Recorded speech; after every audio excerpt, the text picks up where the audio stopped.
This evening's participants, then, are professionally trained, well-published scholars. They know that either God exists or else God does not exist. They disagree about where the truth of that matter lies. It is, then, my genuine pleasure to introduce Professor William Craig and Professor Antony Flew. As is traditional, the affirmative side starts. Let the debate begin. Good evening. I want to begin by expressing my thanks for the privilege of participating in this event on the 50th anniversary of the famous Copleston-Russell debate. And it's a special honor to be sharing the platform tonight with Professor Flew. Now, in order to determine rationally whether or not God exists, we need to conduct our inquiry according to the basic rules of logic and ask ourselves two fundamental questions. Number one, are there good reasons to think that God exists? And number two, are there good reasons to think that he does not? Now, with respect to that second question, I'll leave it up to Dr. Flew to present the reasons why he thinks that God does not exist. But notice that although atheist philosophers have tried for centuries to disprove the existence of God, no one's ever been able to come up with a successful argument. So rather than attack straw men at this point, I'll just wait to hear Dr. Flew's answer to the following question. What good arguments are there to show that God does not exist? Let's look then at the first question. Are there good reasons to think that God exists? Tonight, I'm going to present 5 reasons why I think theism is more plausibly true than atheism. Whole books have been written on each of these, so I can only present here a brief sketch of each argument and then go into more detail as Dr. Flew responds to them. These reasons are independent of one another, and taken together, they constitute a powerful cumulative case for the existence of God. Number one, then, the origin of the universe. Have you ever asked yourself where the universe came from? Why anything at all exists instead of just nothing? Typically, atheists have said that the universe is just eternal and uncaused.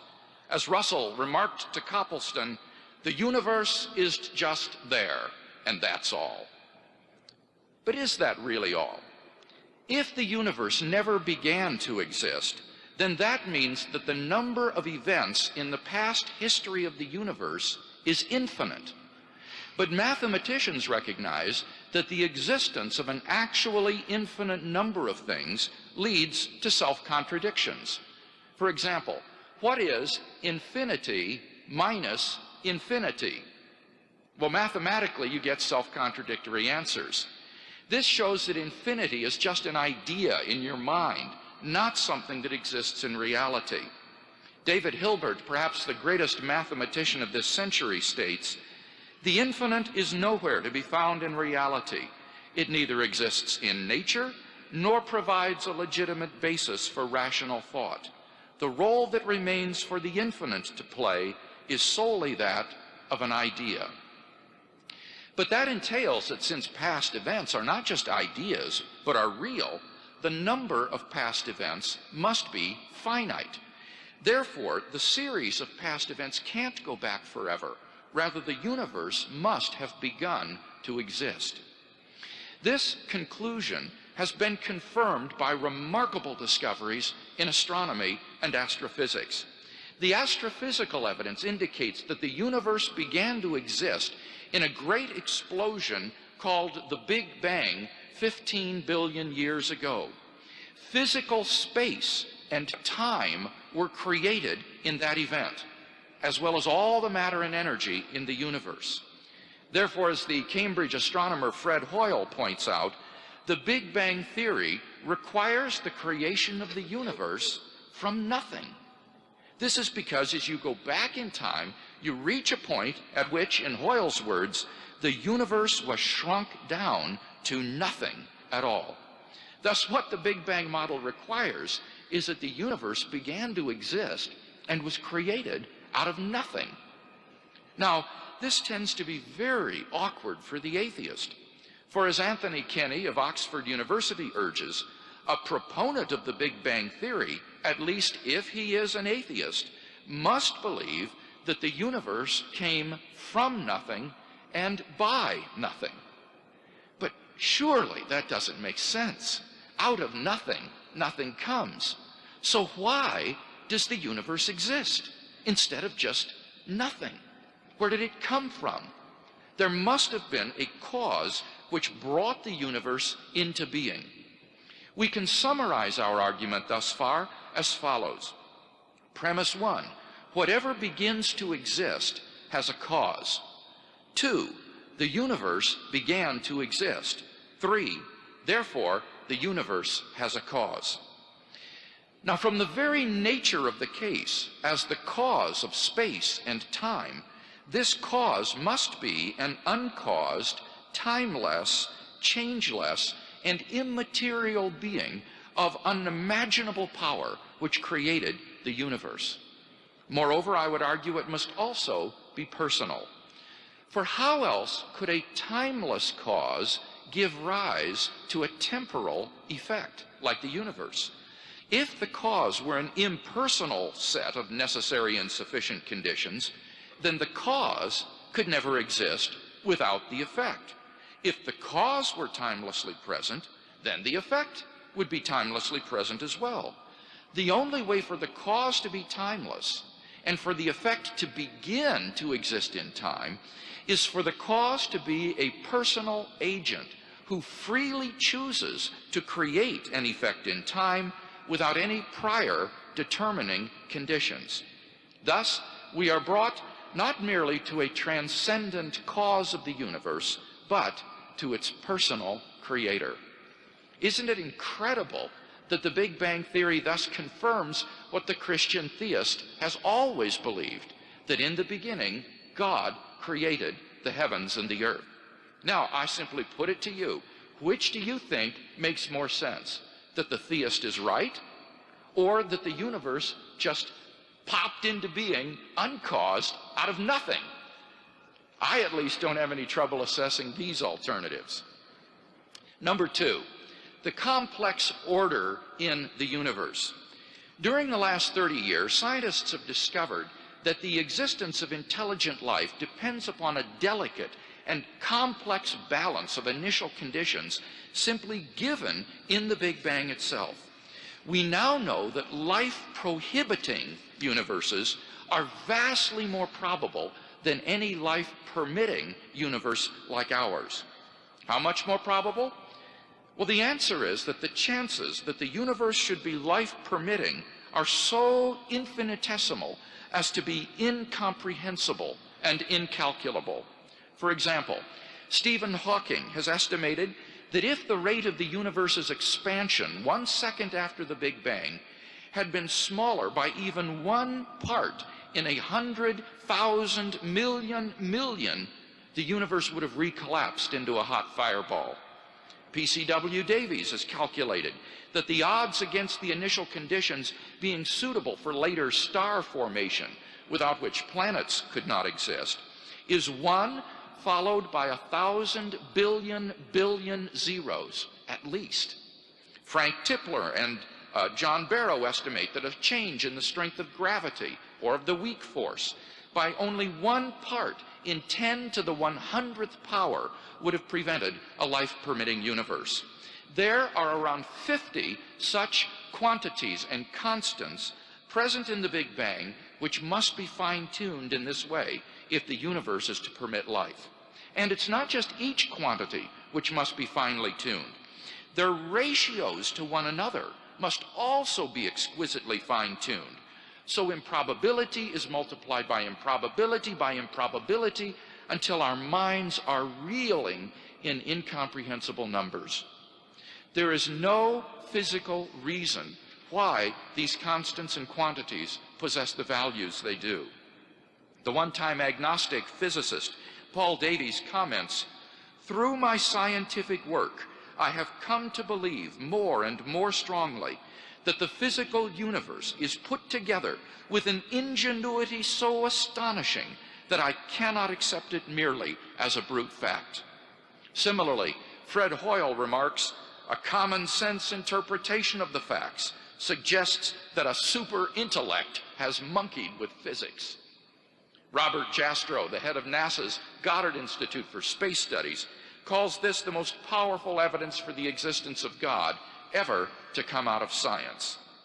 So once again, the view that Christian theists have always held, that there is a designer of the cosmos, seems to make much more sense than the atheistic view that the universe, when it popped into being, uncaused out of nothing, just happened to be, by chance, fine-tuned to an incomprehensible precision for the existence of intelligent life.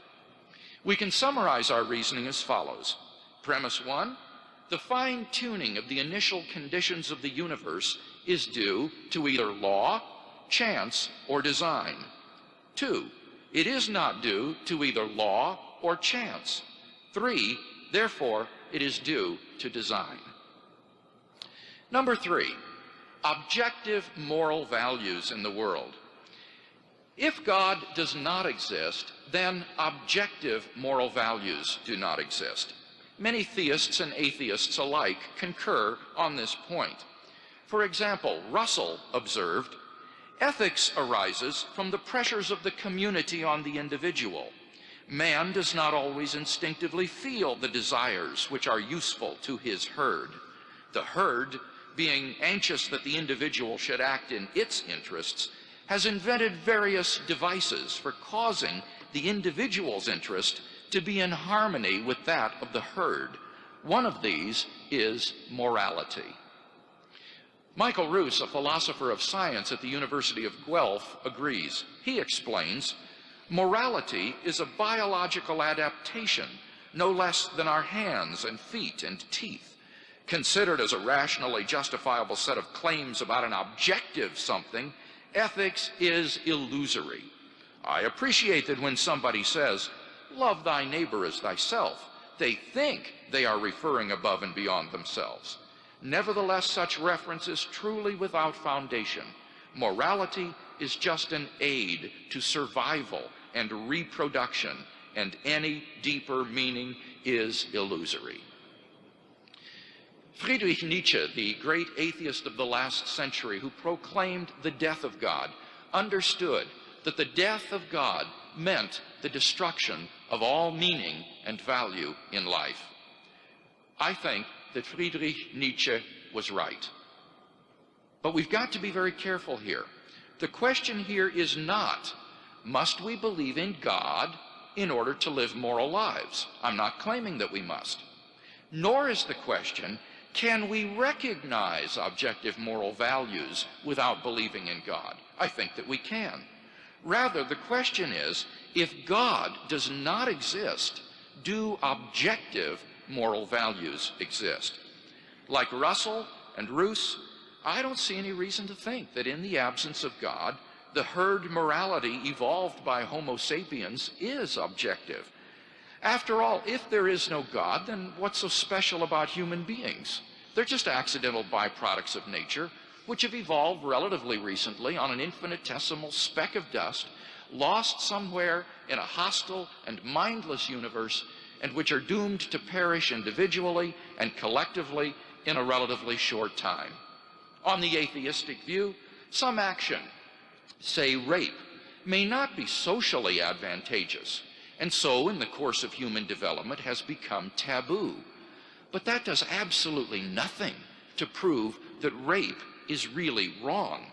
On the atheistic view, there's nothing really wrong with your raping someone. Thus, without God, there is no absolute right and wrong which imposes itself on our conscience. But the problem is that objective values do exist, and deep down I think we all know it. There's no more reason to deny the objective reality of moral values than the objective reality of the physical world. Actions like rape, cruelty, and child abuse aren't just socially unacceptable behavior. They're moral abominations. Some things are really wrong. Similarly, love, equality, and self-sacrifice are really good. Thus, we can summarize this third consideration as follows. Premise 1, if God does not exist, objective moral values do not exist. 2, objective values do exist. 3, therefore, God exists. Number 4, the historical facts concerning the life, death, and resurrection of Jesus. The historical person, Jesus of Nazareth, was a remarkable individual. New Testament critics have reached something of a consensus that the historical Jesus came on the scene with an unprecedented sense of divine authority, the authority to stand and speak in God's place. He claimed that in himself the kingdom of God had come, and as visible demonstrations of this fact, he carried out a ministry of miracles and exorcisms. But the supreme confirmation of his claim was his resurrection from the dead. If Jesus did rise from the dead, then it would seem that we have a divine miracle on our hands, and thus evidence for the existence of God. Now, most people would probably think that the resurrection of Jesus is something you just either believe in by faith or not. But there are actually 3 established facts recognized by the majority of New Testament historians today, which I believe are best explained by the resurrection of Jesus. Fact number 1, on the Sunday following his crucifixion, Jesus' tomb was found empty by a group of his women followers. According to Jakob Kramer, an Austrian scholar who has specialized in the study of the resurrection, quote, by far, most scholars hold firmly to the reliability of the biblical statements about the empty tomb, end quote. Fact number 2, on separate occasions, different individuals and groups saw appearances of Jesus alive after his death.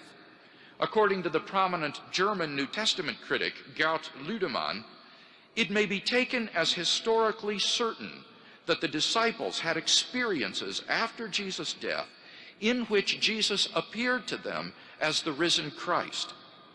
These appearances were witnessed not only by believers, but also by unbelievers, skeptics, and even enemies.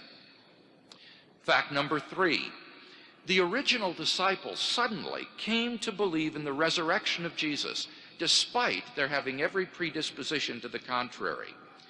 Jews had no belief in a dying, much less a rising Messiah, and Jewish beliefs about the afterlife precluded anyone's rising from the dead before the end of the world.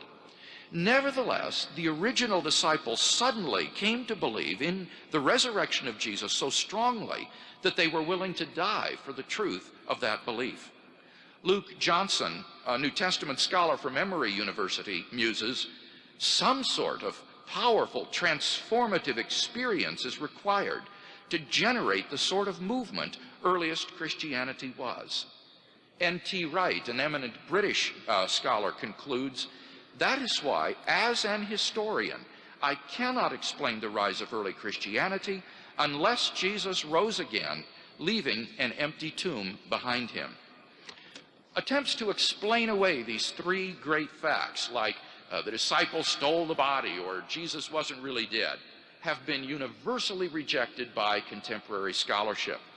The simple fact is that there just is no plausible, naturalistic explanation of these 3 facts. And therefore, it seems to me, the Christian is amply justified in believing that Jesus rose from the dead and was who he claimed to be. But that entails that God exists. Finally, number 5, the immediate experience of God. This isn't really an argument for God's existence. Rather, it's the claim that you can know that God exists wholly apart from arguments simply by immediately experiencing him. This was the way that people in the Bible knew God. As Professor John Hick explains, God was known to them as a dynamic will, interacting with their own wills, a sheer given reality, as inescapably to be reckoned with as destructive storm and life-giving sunshine. To them, God was not an idea adopted by the mind, but an experiential reality which gave significance to their lives. Now, if this is the case, then there's a danger that proofs for God could actually distract your attention from God himself. If you're sincerely seeking God, then God will make his existence evident to you. The Bible promises, draw near to God, and he will draw near to you. We mustn't so concentrate on the external proofs that we fail to hear the voice of God speaking to our own hearts. For those who listen, God becomes an immediate reality in their lives. In conclusion, then, we've yet to see any arguments to show that God does not exist, and we have seen 5 reasons to think that God does exist. Together, these constitute a powerful cumulative case for the existence of God, and therefore I think that theism is the more plausible worldview.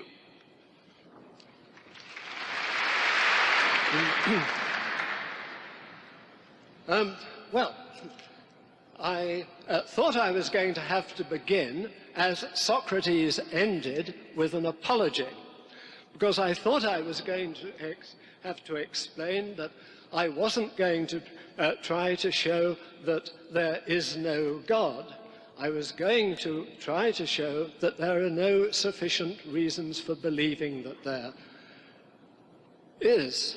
And Dr. Craig apparently was wanting to maintain the exact opposite, that I wouldn't be able to establish that there is no God, but he thinks he's provided sufficient reasons for thinking that there is. Now, he has offered so many arguments that it will be impossible for me in any reasonable amount of time to answer them all. But what I'm going to say, if it's right, will provide a sufficient reason for thinking that he and others are altogether too bold in thinking that they know what caused the universe, or they could know what caused the universe. My fundamental point is that we are all of us creatures whose entire knowledge and experience have been of the universe. It is, after all, the only one there is, and certainly the only one we have experience of.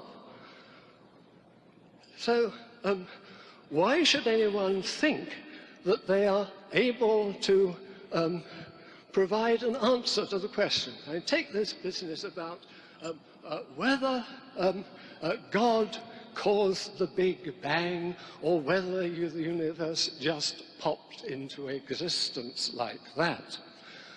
Well, why are we offered only 2 possibilities here? Why does anyone think that these are the only 2 possibilities of an answer? I think there are 2 things one needs to say about this. One concerns the ultimates of explanation. So let me try to make this point.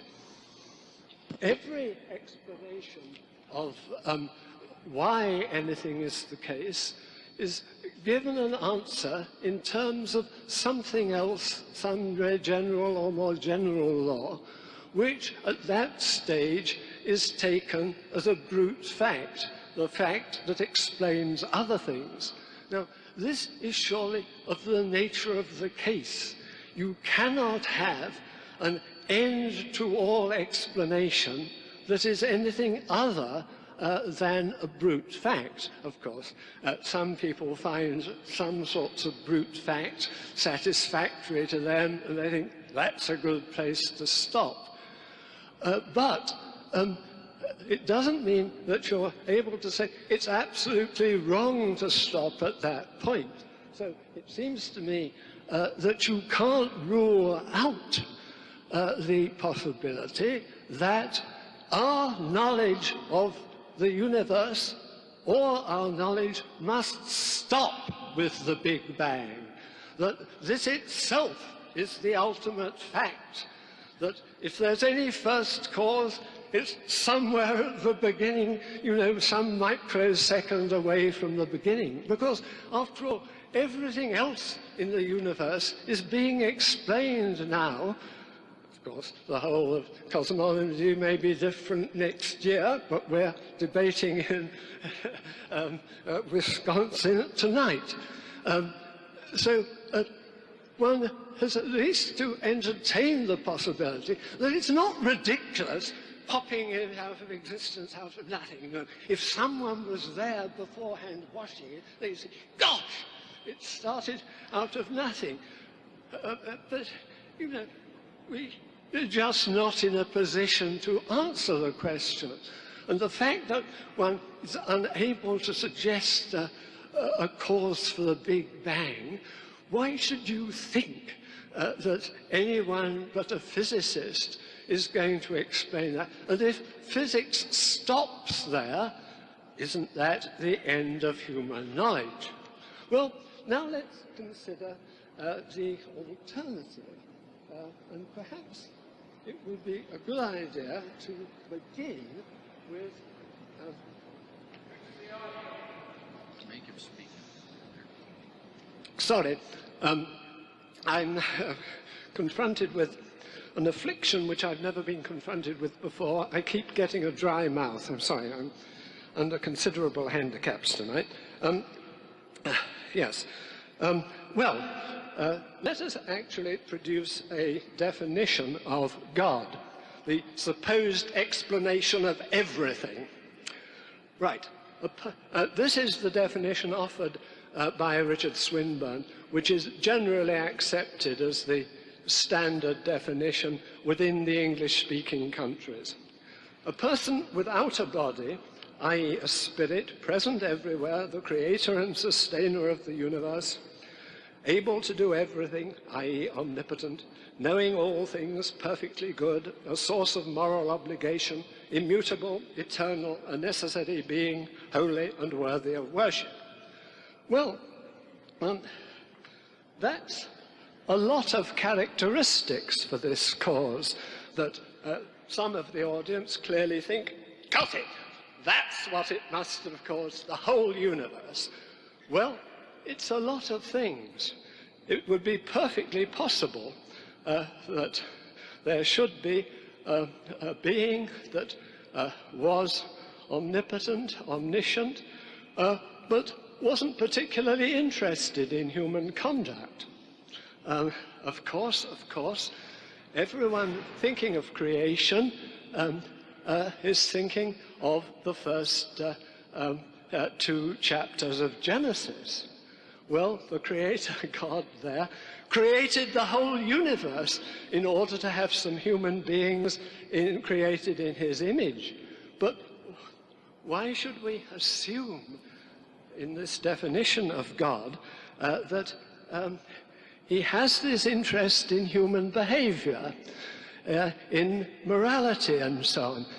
And after all, if he was omnipotent and omniscient and wanted people to behave in a certain way, we don't know anything else about him. After all, I don't think we know anything about him. But if we, wouldn't you expect, if you were omnipotent, you'd expect results and expect people to do and shouldn't our presumption being looking at human behavior and wondering what omnipotence thinks about it, if we believed in omnipotence, as far as omnipotence is concerned, he's not interested in human behavior. This is, okay, I mean, why should one assume? Anyway, these are different things. People don't reckon, but you might well have an argument that might show there was existing a being with some of these characteristics without the others. The second thing I want to say is that these characteristics are at least compatible, but the God that I understand Dr. Craig believes in is one who is described as good and benevolent and so on, but also is described as a being who is expecting that the majority of the creatures he has created, he is going to torture forever. Well, if you think these characteristics are compatible with benevolence, if you're absolute values think that torturing anyone at all, apart from forever, is okay. Well, this is not my idea. I regard it as morally compulsive not to torture anyone at all. I regard this concept, I'm not saying this is a reason for not believing that the torturer runs the universe. I am saying that these two characteristics are incompatible. I think, actually, Dr. Craig at some time is a little anxious about these things. I have somewhere, yes. He says, if we take Scripture seriously, we must admit that the vast majority of persons in the world are condemned and will be forever lost, even if in some relatively rare cases a person might be saved through his response to the light that he has apart from some special revelation. He then goes on to indicate, no Orthodox Christian likes the doctrine of hell or delights in anyone's condemnation. I truly wish that universalism were true, but it isn't. Well, I regard that as a sign of grace that he decided. But I still have to say that these two things are simply incompatible. It's a nightmare.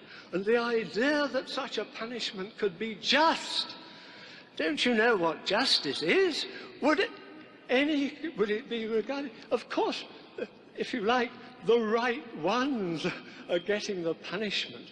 But justice isn't a matter of simply getting the right ones punished for the crime. Look, the punishment needs to be to some extent proportionate to the seriousness of the crime.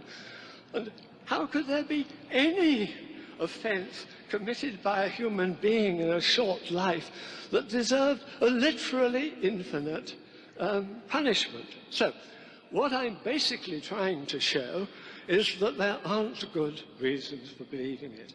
And my fundamental contention is that one shouldn't expect to be able to know things outside the universe and so on. And if you like, the burden of proof lies on the person who says this. So no number of unanswered arguments from Dr. Craig will be sufficient to leave what I've said on one side, well, that's no use. I've produced all these arguments he hasn't answered, because no one could answer in the available time all the great long list of arguments he's produced. But what hasn't been answered, and I think couldn't be answered, is the argument, if you like, against the presumption of thinking that we're in a position to say what was going on, if anything was going on outside the universe. But let's look at what I believe is called the column argument, which is a great favorite with Dr. The universe must have had a beginning because nothing could exist without beginning and without end. Fair enough, I think this is a good argument. But this is supposed to be an argument for creation by a bodiless person, a notion I find very difficult to understand anyway. All the people I know are creatures of flesh and blood. But still, that it was created by a bodiless person who apparently was himself uncreated and eternal.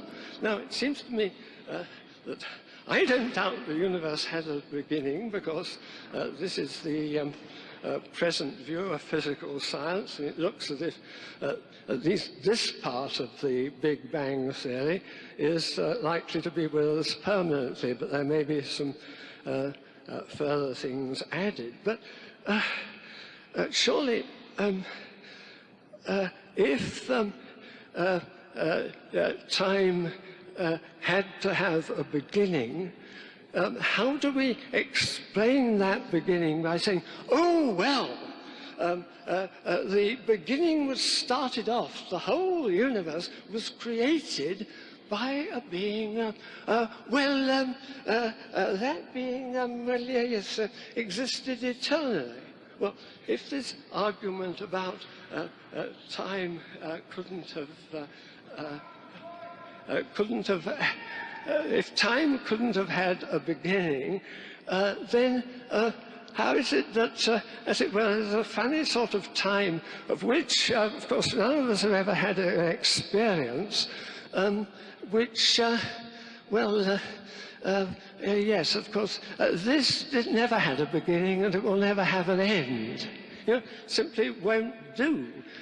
The argument that gets us to the creation is inconsistent with the desired explanation of it.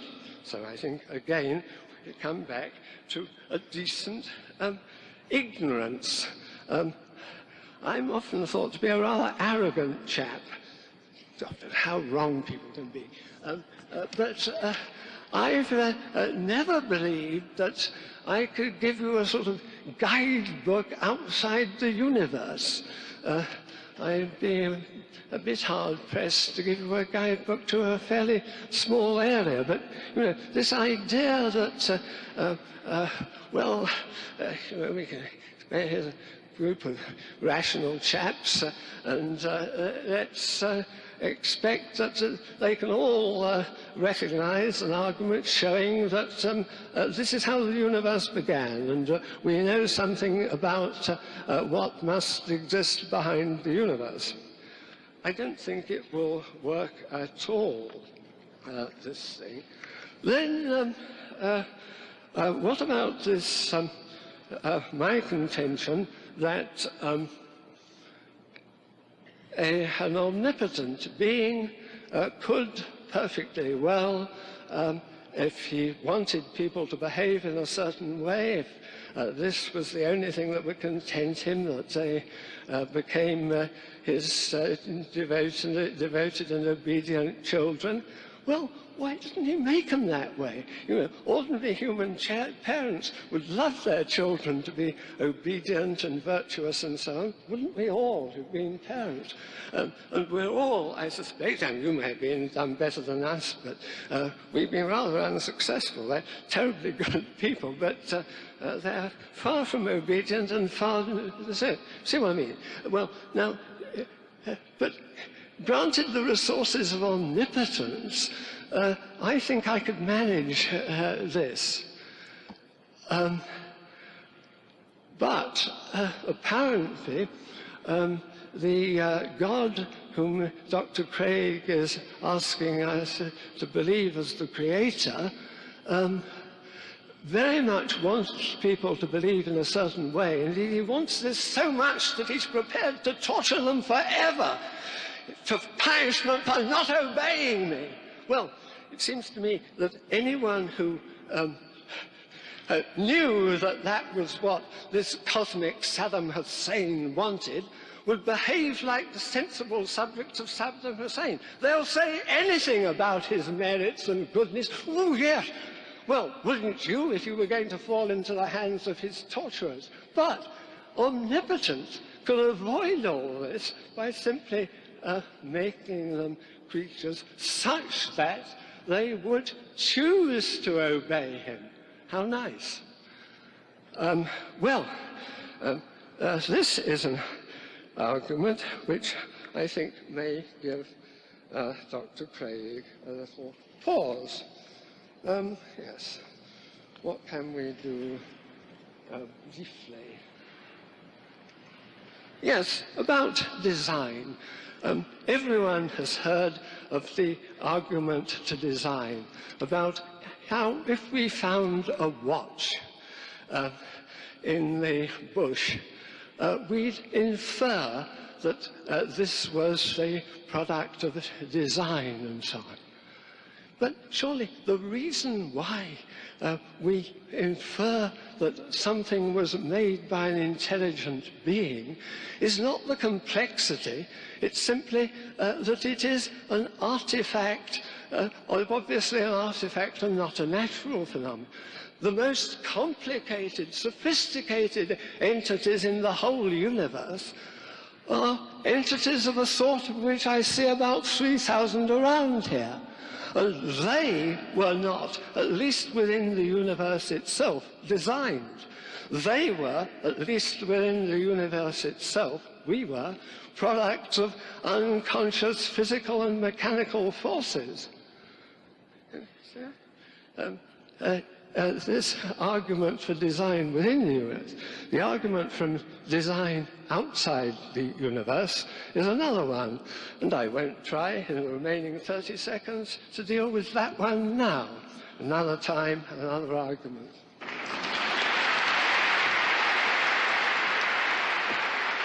You'll remember in my first speech, I argued that there are no good reasons to think that atheism is true, and that there are good reasons to think that theism is true. Now, I asked Dr. Flew to give us good arguments to show that God does not exist. As I listened to the first speech, I basically distilled 3 arguments that he offered. Number 1 is that if God is omnipotent, then why don't things turn out as God wills? It seems to me that the answer to that question is evident, namely, God's omnipotence does not mean that he can do things that are logically impossible, but it is logically impossible to make someone freely do something. Libertarian freedom entails freedom from causal restraints. And therefore, if we are truly free and God is willed to create free creatures, then he cannot guarantee how free creatures will choose. In other words, Dr. Flew's fallacy is thinking that because there are logically possible worlds in which everyone always does what God wants, that those worlds are feasible for God to create. But it may well be the case that any time God would try to create such a logically possible world, the creatures would freely go wrong and would not do what God wants. And even an omnipotent being cannot make someone freely do something. So I think the first argument is simply fallacious.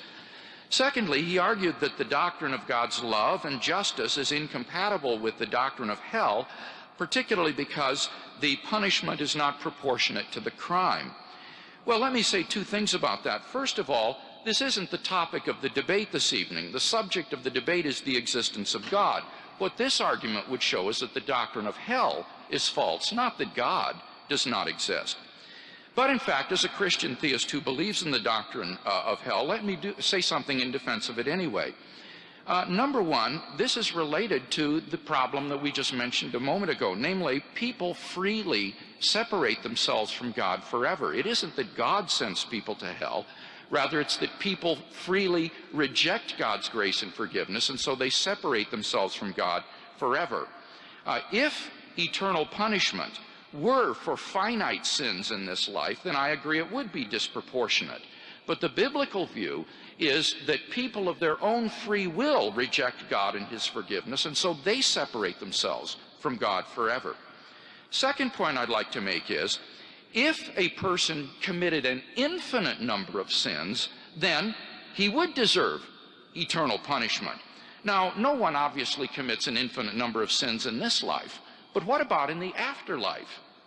Insofar as the damned in hell continue to hate and reject God, they continue to sin, and thus they incur further punishment. And thus, in a real sense, hell is self-perpetuating rather, because the sinning goes on forever, the punishment goes on forever. Thirdly, I want to suggest that there may be, in fact, a sin of infinite gravity and proportion, which does merit eternal punishment. And this would be the sin of irrevocably rejecting God and his forgiveness.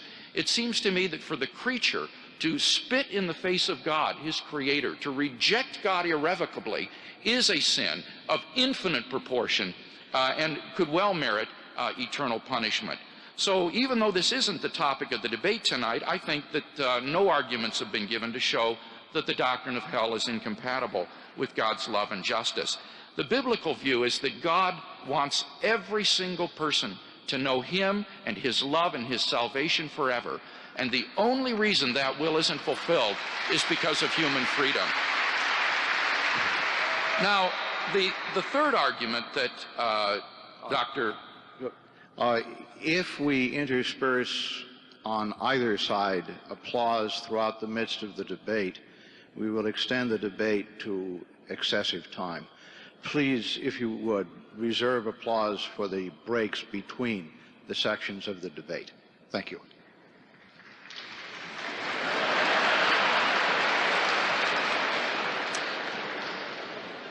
The third argument offered by Dr. Flew was that the notion of a bodiless person is impossible. But I have two responses to this. In the first place, notice that he gave no proof of this. He gave no argument. He just asserted it's impossible. I want to see a proof of that.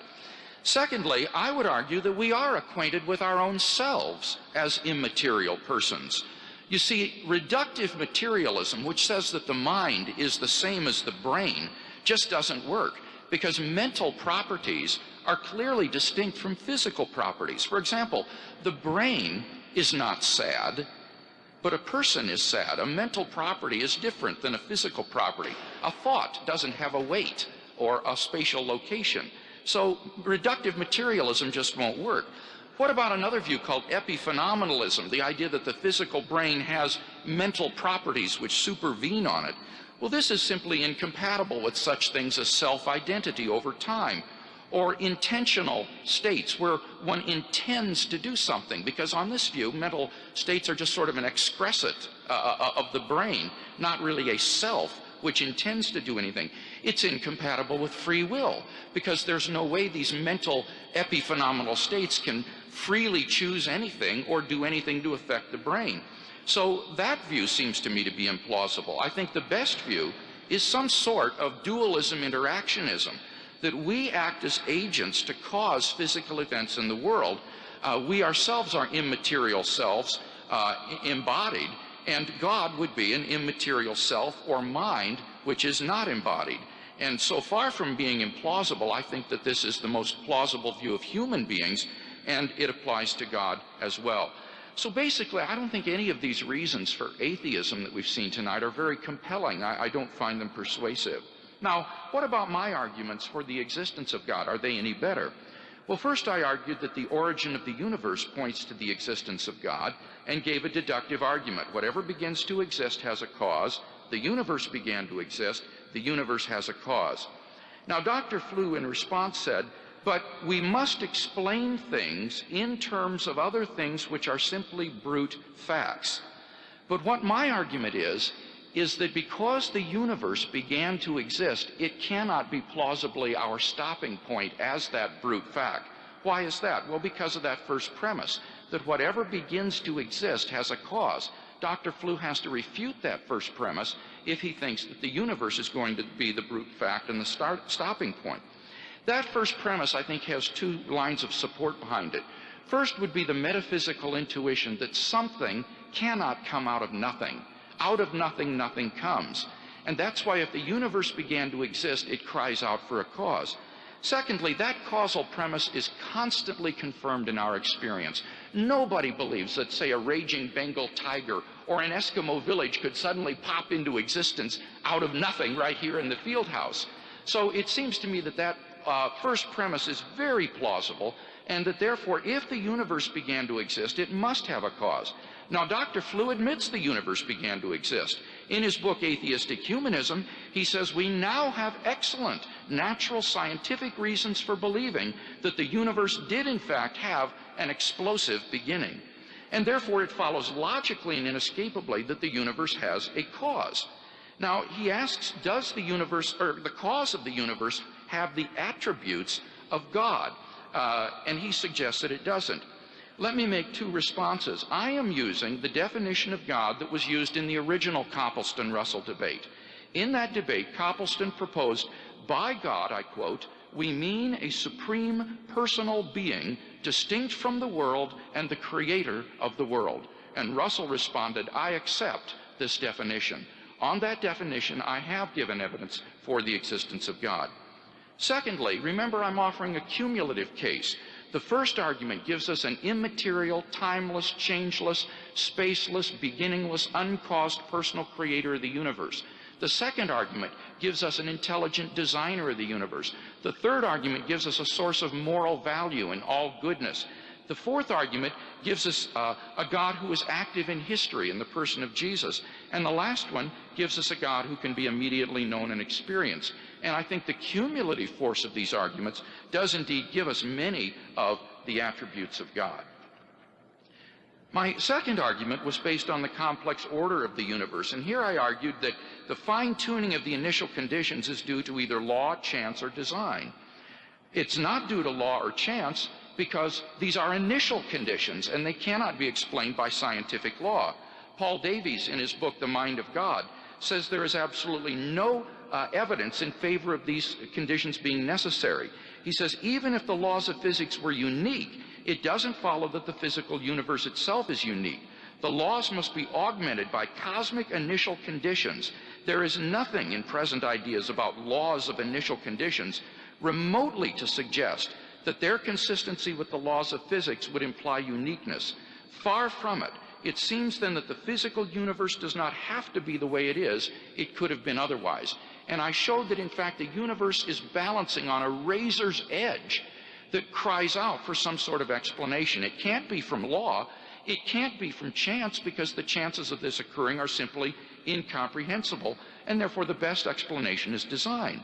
Now, Dr. Flew says, but we don't infer design because of complexity. We infer design because something is an artifact. But of course the question is, how do we recognize something as an artifact? Well, we do so by recognizing a specified improbability about that. For example, two archaeologists digging in the ground, finding certain rocks shaped like arrowheads or other implements, don't say, oh, look how the processes of sedimentation and metamorphosis have created these uncanny rocks. They immediately recognize the presence of design because of the improbability of that specified complexity.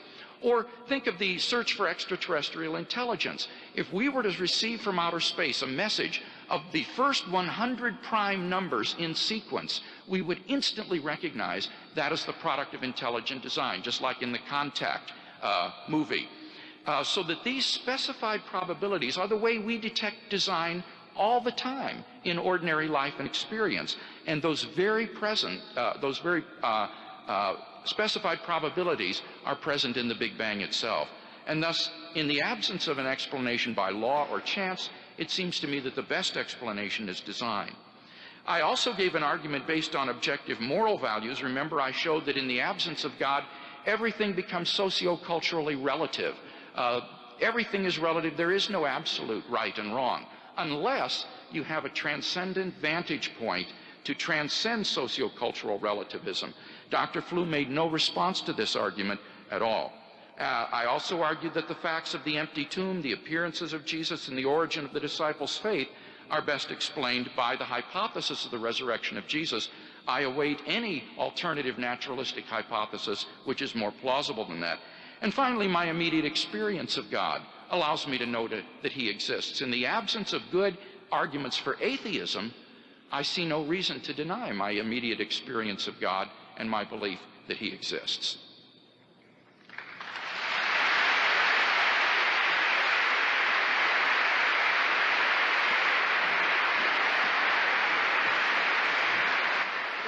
The selection of these things. Immediate experience. We did a distinction between two senses of that word experience.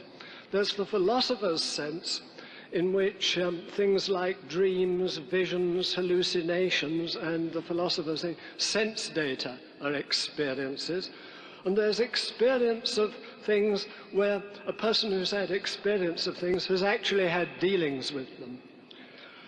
Now, it seems to me that for people to say that they've had experience of either the Christian God or of Shiva the Destroyer or of any other God, well, it's as Thomas Hobbes said, if someone tells me that God spake to them in a dream, why should I not say that they dreamed that God spake to them? I have no doubt at all that Dr. Craig's experience appears to him to be that. But this is a matter in which the subject's testimony is not authoritative. Of course it's authoritative if we're asking whether they had the experience in the philosopher's sense. The honest testimony is the last word. But when someone says they had an experience of dealing with cows and so on, that means they've actually had dealings with real cows. Well, so much for the appeal to religious experience. I was deeply unimpressed by my friend John Hicks's book about experience of God, in which he never confronted this obvious difficulty. Anyway. Then whatever begins to exist has a cause. Yes, absolutely. This is not a truth of logic, however. This, like the principle that every event has a cause, is an experienced truth within the universe. And it is wholly arbitrary and prejudicial to think, oh, well, clearly the whole universe must have had a cause. So we now look for it. Then persons. Why do I have difficulty with the idea of an incorporeal person? Well, if I was asked to explain the meaning of the word person to someone who didn't, I'd point around the place here. And if someone said a person has called at the house, they would think that someone had called. The second thing I would say about this is that no one, well, maybe some of my Australian friends have said that the brain has experiences. I think the conscious experiences are experiences of a material thing, namely a person or material object, I should say, because material object. They are experiences of a human being, or in some cases of animals. And then about the tortures of the damned being self-incurred, so that's all right. Well, in any ordinary court that was confronted by a defendant who pleaded guilty and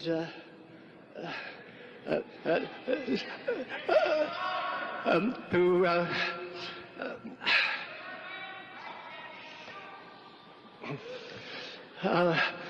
yes. Well, I wish I was shouting. Yes. Yes, self-incurred. Well, it seems to me that anyone who with his open eyes refused to do what an omnipotent being said, knowing that he was going to be tortured just not for a few days, like Saddam Hussein, the earthly Saddam Hussein's victims were, but forever, it would be prima facie evidence, and every American divorce lawyer would be in there pitching again to say that the balance of the man's mind is served, and he couldn't have formulated, do the Americans use the phrase, mens rea? So back to the point, Dr. Craig thought that I was saying, well, it's a quote from him on another occasion, but so long as people are free, there's simply no guarantee that everyone in that world would be freely saved. Sure, God could force everyone to repent and be saved by overpowering their wills, but that would be a sort of divine rape, not their being freely saved. It is logically impossible to make someone do something freely. Yes, of course there is, but I didn't say that God should coerce people, force them to do it. I said that God, the omnipotent God, could be able to make people such that they would freely choose.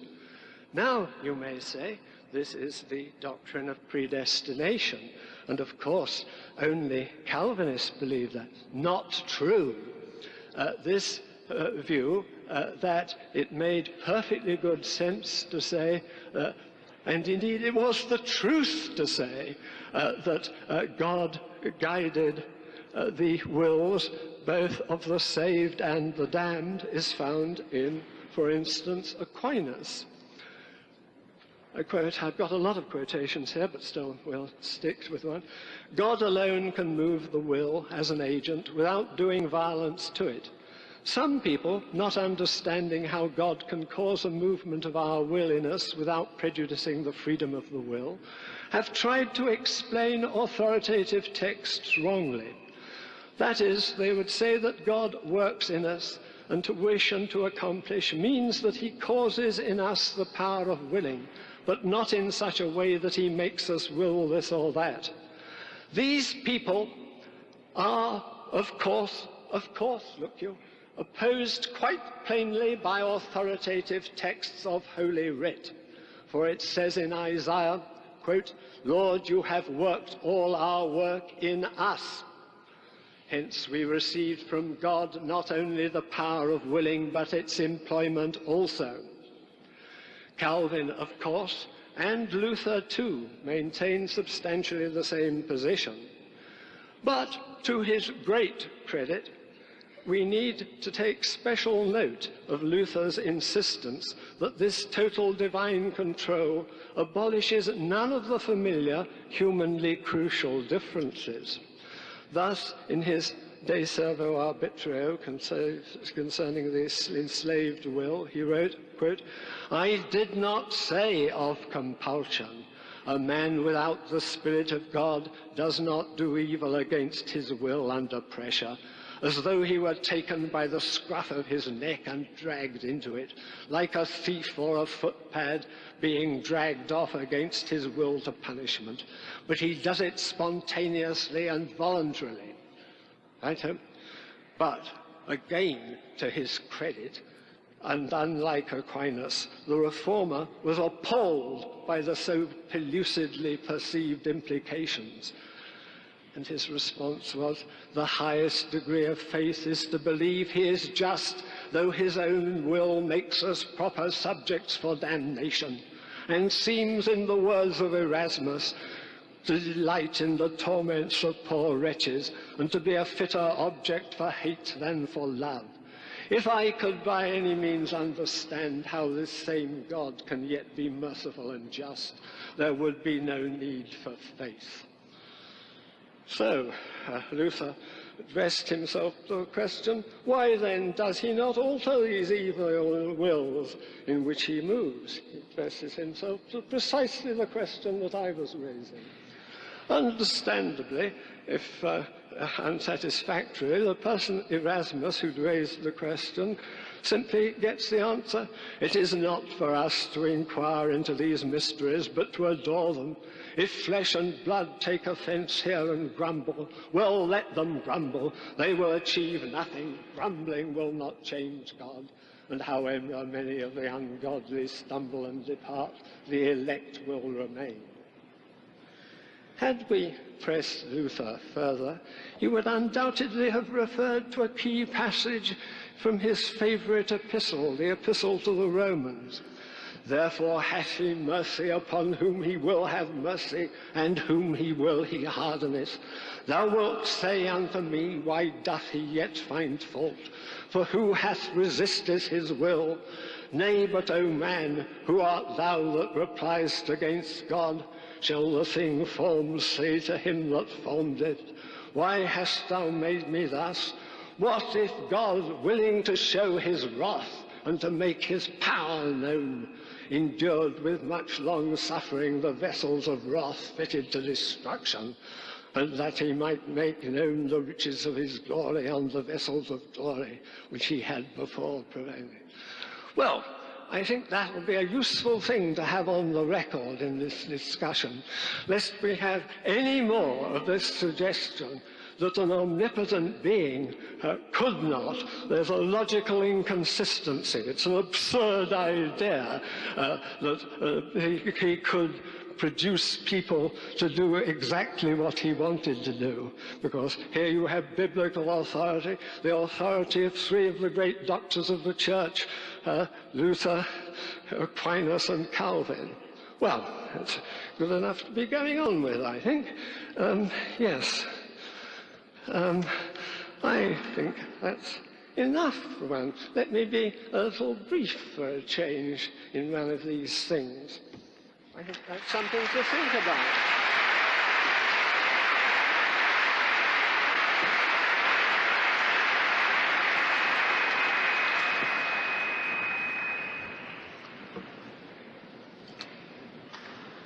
Let's review those three reasons that Dr. Flew offers for thinking that God does not exist. The first argument is that if God is omnipotent, then he should be able to make creatures such that they would always freely choose the way that he would like them to choose. And as Dr. Flew's last speech made very clear, he's presupposing here a Thomistic, Calvinistic doctrine of divine conservation and concurrence. Now, bear with me, because this is a very subtle theological point. I do not agree with Thomas Aquinas on this issue. I agree with a Molinist doctrine of divine concurrence and conservation. This is a doctrine laid out by Luis Molina, who was a 16th century Jesuit reformer. Molina's view of concurrence differed from Aquinas's in the following way. Aquinas thought that God moved the will of persons to do certain effects, so that God would move my will to say, lift my arm. And I agree, if that's the way you think of God's working, then Dr. Flew is right. Omnipotence could bring it about that everyone would freely do what God wants them to do.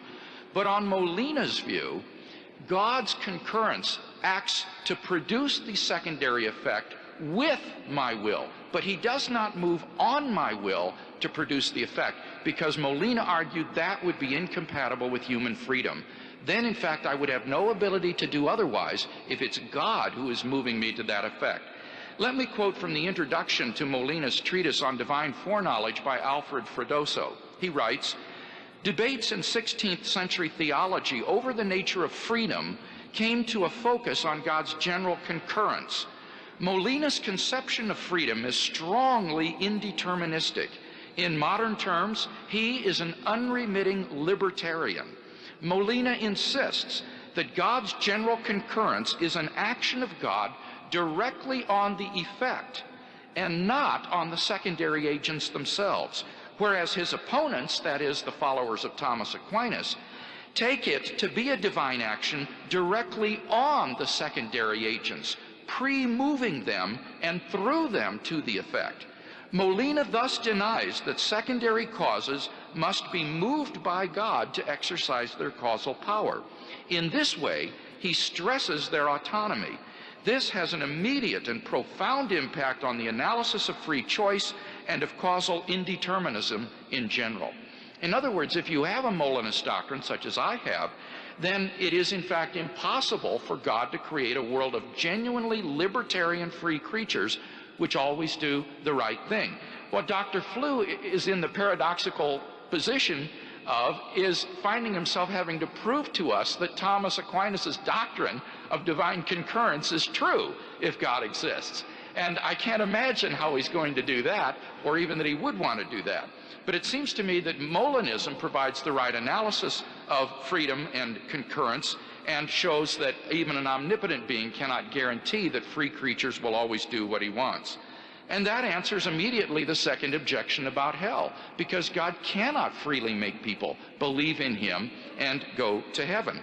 The Bible says that God is not willing that any should perish, but that all should reach repentance. It says his desire is that all persons should be saved and come to a knowledge of the truth. Those are direct quotations. The only reason universal salvation is not true is because of human free will. What about the third argument concerning the possibility of a bodiless person? Well, here I didn't really understand Dr. Flew's argument. He just simply said he takes our mental experiences to be the experiences of a material object. But he didn't answer my objections to epiphenomenalism. On that view, you cannot explain self-identity over time, you cannot explain intentionality, you cannot explain free will. None of that makes sense, so I think that's an inadequate view.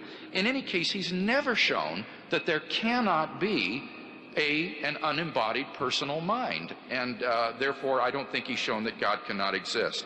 So none of these arguments are very powerful against God's existence. Do we have reasons to think that God exists? Number one, the argument based on the origin of the universe. He grants the second premise that the universe began to exist. Therefore, the whole thing hinges on that first premise. Whatever begins to exist has a cause. And here Dr. Flew says, yes, absolutely. But, he says, this only operates within the universe. Well, I'd like to know why, without begging the question, he refuses to apply this to the universe as a whole. As I said, this is based on the metaphysical intuition that something can't come out of nothing. Does Dr. Flew really believe tonight, is this his alternative to theism, that the universe just popped into existence uncaused out of nothing? I find that incredible. And we see, as I say, all the time in our experience that this doesn't happen. Why shouldn't you suddenly dismiss that experience like a cab when you get to the universe and refuse to ask for the cause of the universe? So, given the plausibility of that premise, and look, I think it's clear it's more plausible than its negation, the conclusion follows that, therefore, a personal creator of the universe exists. Now, the rest of the arguments have still not been refuted. The argument from complex order in the universe was not addressed. The argument from objective moral values is one of the most important, and that hasn't been addressed. J.P. Moreland, who is a Christian philosopher, underlines this point. He states, on an evolutionary secular scenario, human beings are nothing special. The universe came from a big bang. It evolved to us through a blind process of chance and necessity. There is nothing intrinsically valuable about human beings in terms of having moral, non-natural properties. The view that being human is special is guilty of speciesism, an unjustifiable bias toward one's own species. On the atheistic view, human beings are just animals, and animals don't have morality. When a lion kills a zebra, he doesn't murder it, he doesn't do anything evil, and that's all we are on the atheistic view. But I think it's evident that this is a patently inadequate view of ethics. Some things are really wrong, other things are really good. And if you agree with me about that, then you should agree that God exists as a transcendent anchor for those values. Finally, let me just say one thing about the life, death, and resurrection of Jesus. Dr. Flew had a debate a couple of years ago with someone on this, and it was published as the book, Did Jesus Rise from the Dead? In that, my doctoral father, Wolfhard Pannenberg, wrote a response to this debate, and this is what he said. He said, Flew argues that there is simply not enough evidence to tell what really happened, but one expects that he should at least take notice of the evidence at hand, and that he should do so in detail, as well as by informing himself on the scholarly discussion of it. Otherwise, the skeptical claim that the evidence is insufficient smacks of the kind of a priori rejection that Flew disdains. The weakness of Flew's argument in terms of historical detail damages his position because he admits that no a priori decision of the issue is acceptable. And again, in tonight's debate, he's refused to engage on the details of the historical evidence here. As for the immediate experience of God, I admit the question is my experience of God veridical? But what I want to know is, in the absence of good arguments for atheism, why deny my experience? God is real to me just as the external world is real. In the absence of good reasons to deny that experience, why am I not rational to go on believing in God?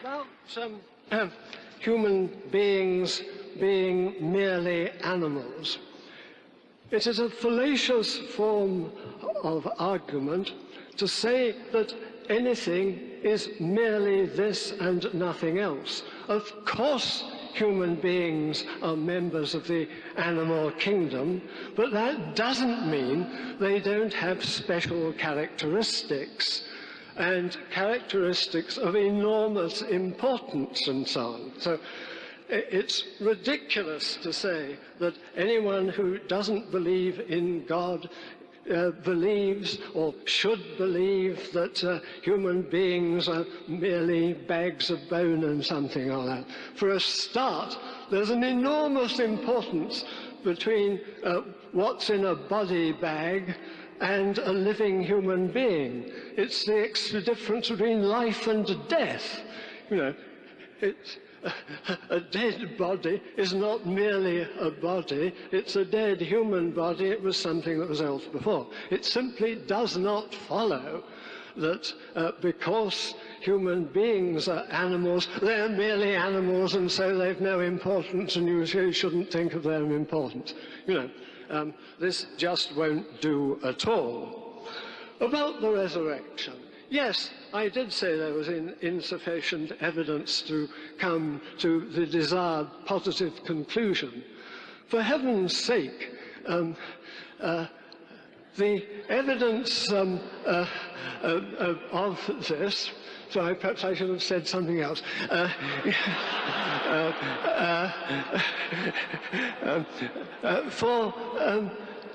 We're confronted with this sort of evidence. The most recent documentation after the alleged events was 30 or so years afterwards, when I was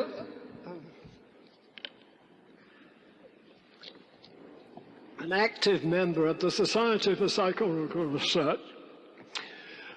We would have had grave doubts about taking as an absolutely faithful record documents that were, say, a year or so later than the actual event. And what have we got by way of evidence?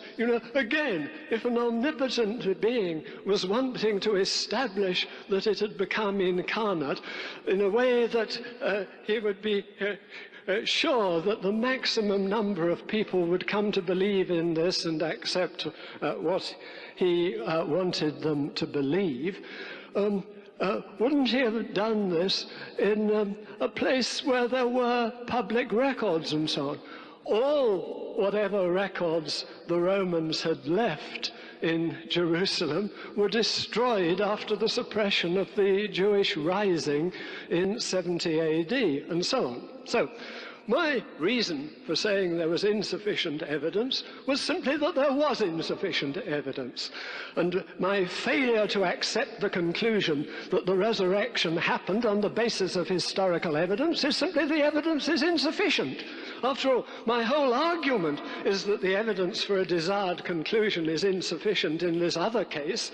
Do you expect me to say, oh, but I'm perfectly prepared to say, indeed, I ought to say that if there's any evidence at all, it doesn't have to be sufficient, I ought to reach the conclusion.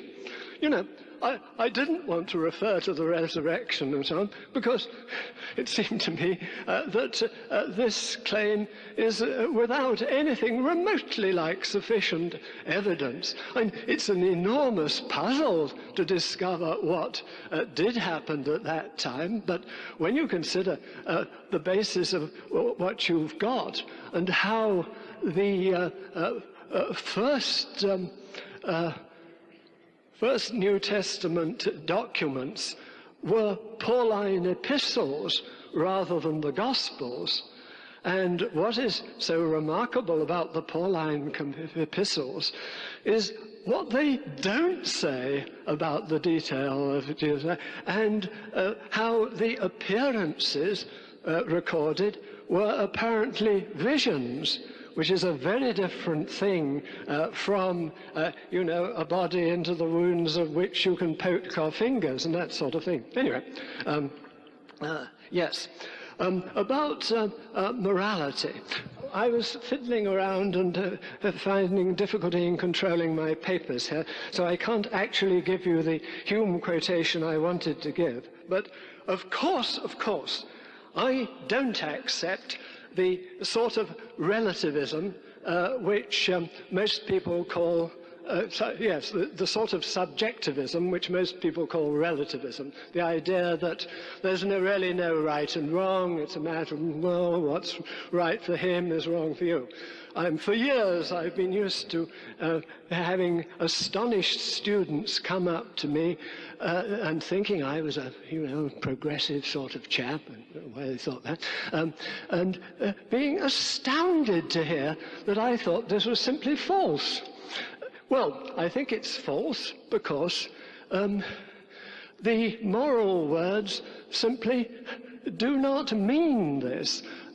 as Hume was putting it in one of his less quoted passages, which I can't now quote verbatim, when people say that a man is just or unjust, that what he's done is right or wrong, they simply do not mean that they like this or they dislike this or anything of that sort.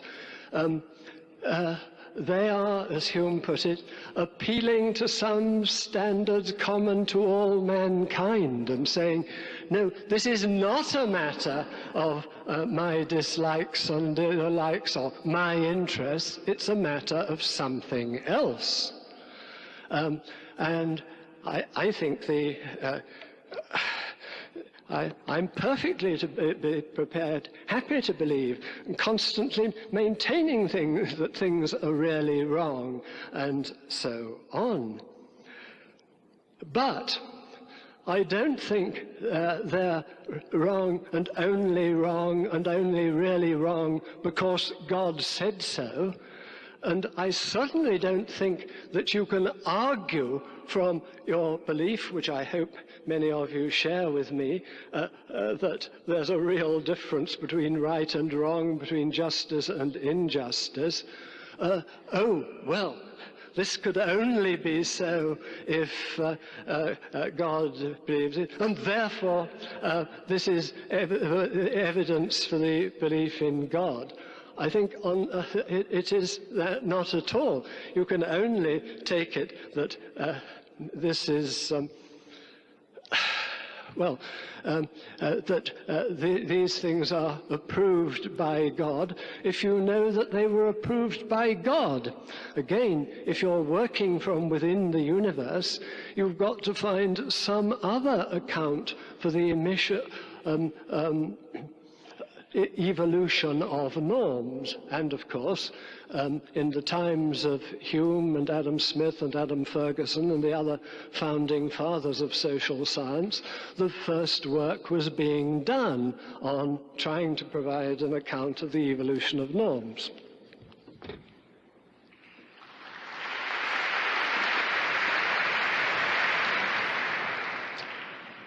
In my closing statement, I'd like to draw together the threads in this debate and try to come to some conclusions. You remember I said that the decision as to whether or not God exists will be a matter of weighing the reasons to think that God exists against the reasons to think that God does not exist. Now, have we seen compelling reasons in tonight's debate to think that God does not exist? Well, it seems to me not. Most of these arguments that Dr. Flew gave were based on the incompatibility of omnipotence with God's not getting his way in the world. But he never refuted my explication of the Molinist doctrine of conservation and concurrence, which explained why there may be worlds that are not feasible for God, because he cannot guarantee how free creatures will choose. With respect to God's being incorporeal, I explained that we have an acquaintance of ourselves as immaterial agents, and this gives us a good explanation of things like intentionality, freedom of the will, and so forth, and that there's no reason to think God can't be an unembodied mind, and little response has been made to those arguments. So I think there's negligible, if any, weight to the arguments for atheism tonight. Now, what about the 5 reasons I gave to think that God does exist? First, I argued that God provides, that there is a deductive argument for God as the explanation of the origin of the universe. First of all, we saw that the universe began to exist, and that whatever begins to exist has a cause. And the whole debate is really hinged upon whether that causal premise is more plausibly true than not, and it seems to me clearly that it is. Kai Nielsen, who is an atheist philosopher at the University of Calgary, would agree with me on that score. Nielsen says this: suppose you suddenly hear a loud bang, and you ask me, what made that bang? And I reply, nothing. It just happened. Nielsen says you would not accept that. In fact, you would find my reply quite unintelligible. Well, now, what is true of the little bang is also true of the big bang. It also must have had a cause. Something cannot come out of nothing, and therefore there must exist a timeless, spaceless, immaterial, and personal creator of the universe. The second argument, based on the fine-tuning of the universe, has gone completely unrefuted in tonight's debate. My third argument from objective moral values finally elicited a response in the last speech. Dr. Flew said it's fallacious to think that if God does not exist, objective moral values do not exist because human beings are not merely animals. There's a difference between life and death. But I fail to see why that's important. There's a difference between live zebras and dead zebras, but a lion doesn't do anything wrong when it kills a zebra. Richard Taylor, an eminent ethicist, asked us to imagine a race of people living without customs or laws, and he says, suppose one person kills another one and takes his goods. He says such actions, though injurious to their victims, are no more unjust or immoral than they would be if one animal did it to another. A hawk that seizes a fish from the sea kills it, but does not murder it. And another hawk that seizes the fish from the talons of the first takes it, but does not steal it, for none of these things is forbidden. And the same considerations apply to the people he is considering. So Dr. Flew admits there are objective moral values, and I say that's great, but his worldview lacks any foundation for why human beings have objective worth and inherent dignity. I offer you a foundation in a transsubjective, objective foundation in God. What about the life, death, and resurrection of Jesus? Again, Dr. Flew did exactly what Professor Pannenberg accused him of doing. He simply says the evidence is insufficient, but he doesn't engage himself with the evidence. Remember, I pointed out that critical New Testament historians agree that the empty tomb, the post-mortem appearances, and the origin of the disciples' faith are all established historical facts. So I'm asking Dr. Flew, what is a better explanation of those than the fact that these men were telling the truth, that Jesus did rise from the dead? Is he going to defend that it was a conspiracy? Is he going to say Jesus wasn't really dead? I mean, what is his alternative? It seems to me that there is no plausible naturalistic alternative to that. Finally, let me just say a word about immediate experience of God. I myself wasn't raised in a Christian home or church-going family, but when I became a teenager, I began to ask the big questions in life. Why am I here? Where am I going? And as I read the New Testament for the first time, I was arrested by the person of Jesus. His words had the ring of truth about them, and there was an authenticity about his character that I couldn't deny. I finally, after a 6-month period of intense soul-searching, just came to the end of my rope and cried out to God.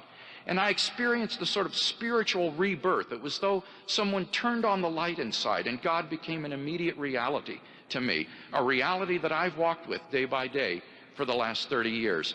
If you're searching for God in this way, I want to encourage you to do the same thing I did. Pick up the New Testament and read it, and ask yourself, could this really be true? It could change your life in the same way that it changed mine.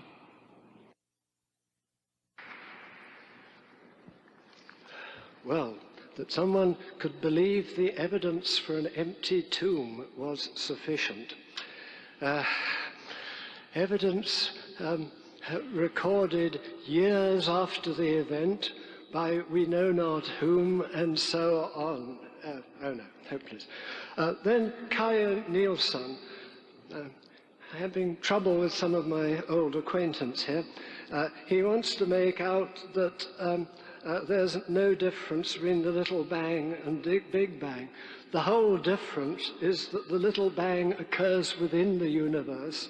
The big bang is of the universe itself. And Taylor, who is saying, another acquaintance going wrong, no difference between what a lion or a fish does and what a human being does. The difference is the difference between human beings and other animals. The fact that we are animals does not justify a direct inference, so we're nothing but animals. We're no special sort of animals.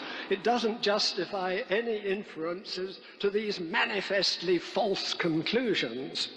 The one thing that I feel guilty about not doing anything about is the probabilistic arguments. Well, applying probabilities again outside the universe makes it impossible, I think, to apply either sort of probability theory, either the propensity theory, because we don't know anything about the propensities of the objects considered, and we certainly can't apply a frequency theory because we haven't got any other universes. You know, there may be other universes, but we haven't got them to count there.